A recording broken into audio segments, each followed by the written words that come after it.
is FNN, and it's time for the fake news. The ringleader who created terror and trauma during a rural home invasion in Manitoba was sentenced to 9 years in prison. Unfortunately, while the ringleader was caught, the acrobats and lion tamer are still at large.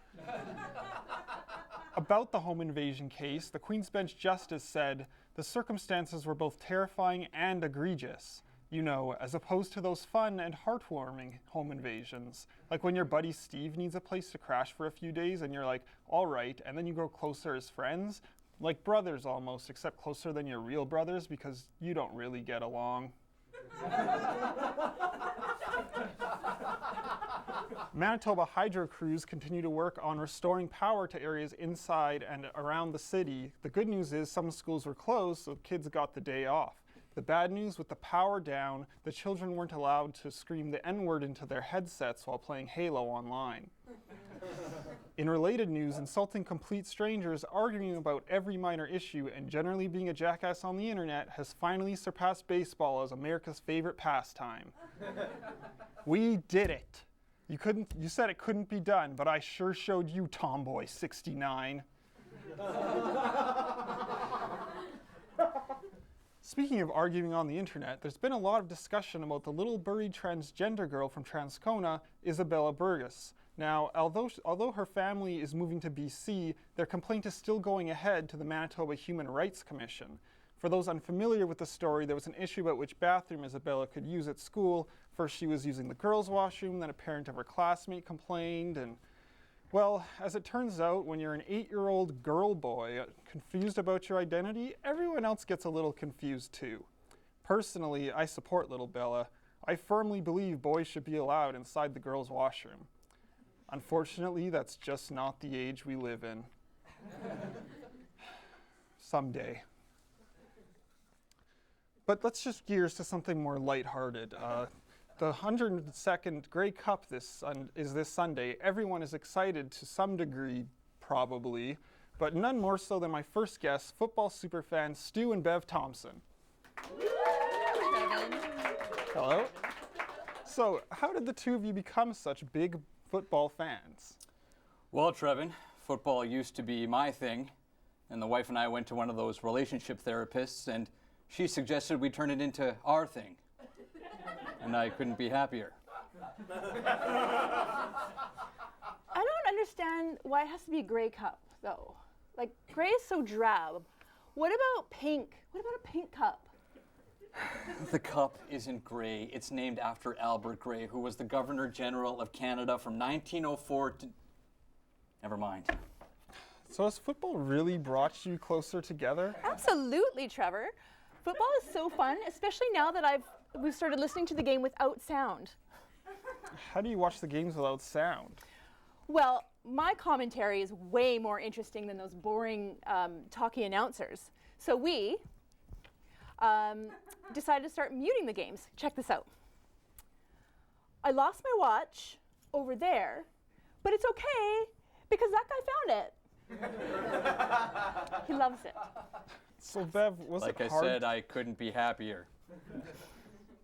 So Bev, was it hard to learn all the rules of a complex game like football? Not at all. I actually feel like I understand a lot about football now. I especially like when the quarterback hits the tight end right in the end zone. He doesn't hit him in his end zone. He hits him in the... Never mind. I'm also curious, Bev, how are you mixing football and romance? Well, first, no more guys over drinking beers and eating greasy, sticky food. Football is date night. No more beers and belching. From now on, it's iced spritzers and Harvey Wallbangers.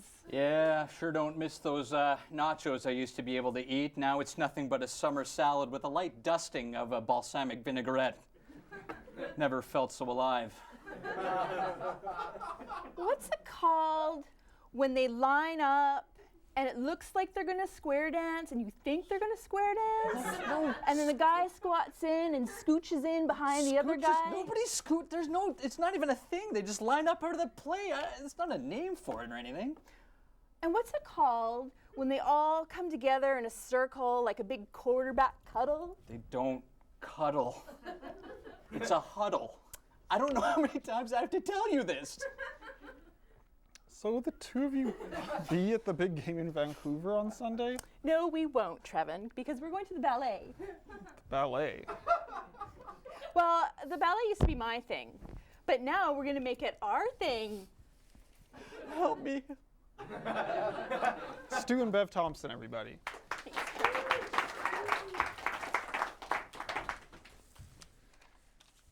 Stephen Harper announced Monday that Winnipeg will receive a new $5.8 billion national research facility. It's still unknown where exactly the facility will be or when it will be finished, but if the Human Rights Museum is any indication, it'll cost twice as much as it's supposed to, parking will be a problem, and by the time it's finished, nobody will care. Outside factors like birds, leaks, and trees are damaging Manitoba legislature, meaning it may be time to renovate the historic building. Even more damaging to the Manitoba legislature, the people inside it. On Monday, the grand jury declared Darren Wilson, the white police officer who killed a black teen, of all charges.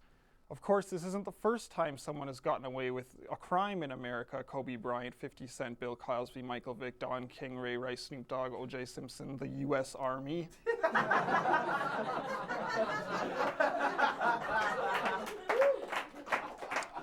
But some tragic news out of Assiniboine Park Zoo. One of the harbor seals died yesterday. Said the zookeeper, and I quote, "At least it wasn't the prairie dogs. With the polar bears asleep all day, those wannabe meerkats are the only things keeping us in business." A city dentist has been accused of sexually abusing young boys. A lot of people are wondering how this could have happened, but the signs were clear. He did keep saying how he wanted to fill their cavities.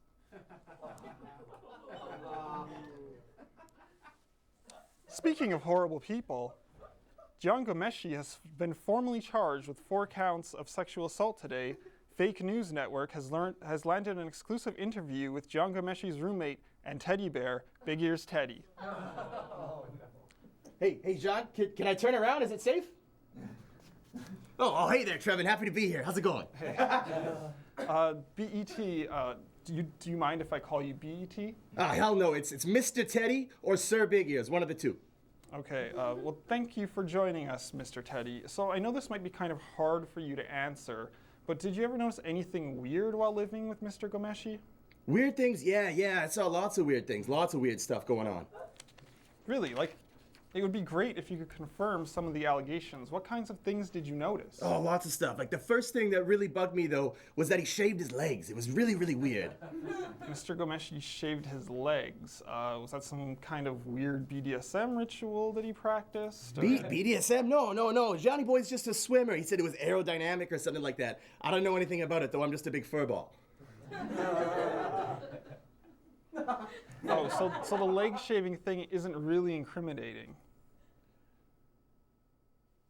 Oh, no, incriminating? No. It's just weird, you know. And I'll tell you another thing. John's a real freak in the bedroom. Well, I think we know that by now. The evidence is pretty... A real freak, I tell you. I see weird things in there all the time. I was in there just last week. Guess what I saw? Like what? What did you see? I saw a Nickelback collection. Nickelback, what does that have to do with anything? A Nickelback collection? Are you kidding me? John Gomeshi, the host of Q, listens to Nickelback. It would ruin him. It would kill his career. And I'll tell you another thing. These chokers he's got, just ridiculous. Yes, the choking. That's what we want to hear about. What exactly can you tell us about that? Man, it was ugly, those chokers. He's got hundreds of those tacky necklaces. They're just everywhere. Like, what are you doing, trying to match your armband tattoo? Come on, John, what a jerk, right? Listen, Mr. Teddy, I don't think we're on the same page here. Have you seen any young women around the apartment? Oh, you want to know about the girls?